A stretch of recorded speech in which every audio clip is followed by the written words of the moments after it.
এটা টুইট কৰিছিলে যে চৰকাৰৰ পক্ষৰ পৰা কিছুমান মানুহে চাকৰি প্ৰাৰ্থীসকলক যোগাযোগ কৰিছে পইচা লাগিব আৰু পুলিচৰ দায়িত্ব আছিলে সেই অভিযোগটোৰ ভিত্তিত এটা FIR লজ কৰি পেলাই এনকুৱাৰী আৰম্ভ কৰা।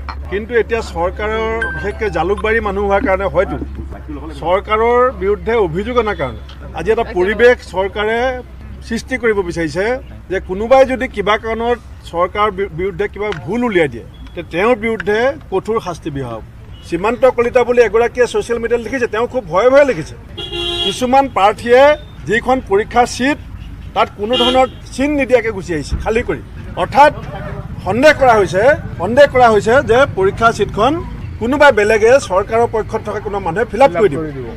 গতিকে সীমান্ত কলিতাই ছ'চিয়েল মিডিয়াত যিটো অভিযোগ আনিছে সেই অভিযোগটো মই ভাবোঁ যে পুলিচে এটা তদন্ত কৰিব লাগে। সীমান্ত কলিতাক গ্ৰেপ্তাৰ কৰিলে নহ'ব, ভিক্টৰ দাসক গ্ৰেপ্তাৰ কৰিলে নহ'ব। তেওঁলোকৰ অভিযোগখিনি সঁচা মিছা তদন্ত কৰাৰ দায়িত্ব পুলিচৰ, আৰু সেই কাম পুলিচে নকৰি চৰকাৰখনৰ দুৰ্নীতি গাপ দিবৰ কাৰণে যদি পুলিচে নিজকে ব্যৱহাৰ কৰে তেতিয়াহ'লে আমি কঠোৰ গণতান্ত্ৰিক আন্দোলন পুলিচৰ বিৰুদ্ধে ল'বলৈ বাধ্য হ'ম।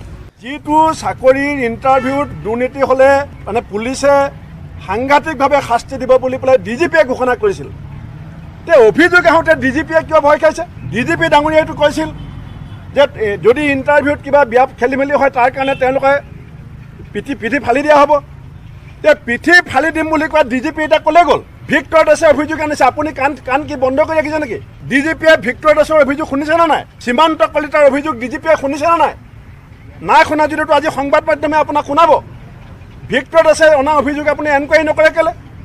সীমান্ত কলিতাই অনা অভিযোগ আপুনি এনকুৱাৰী নকৰে কেলে? আপুনি কেলে অভিযোগকাৰী কণ্ঠ চেপিব বিচাৰিছে? কিয় অভিযোগকাৰীক গ্ৰেপ্তাৰ কৰি পেলাই গাপ দিব বিচাৰিছে? এই কথা মানি লোৱা নহ'ব আৰু অতি সোনকালে চৰকাৰে এই দুৰ্নীতিৰ বিৰুদ্ধে তদন্ত আৰম্ভ কৰি ভিক্টৰ দাসক ৰাজহুৱা মঞ্চলৈ পঠিয়ালে ভাল।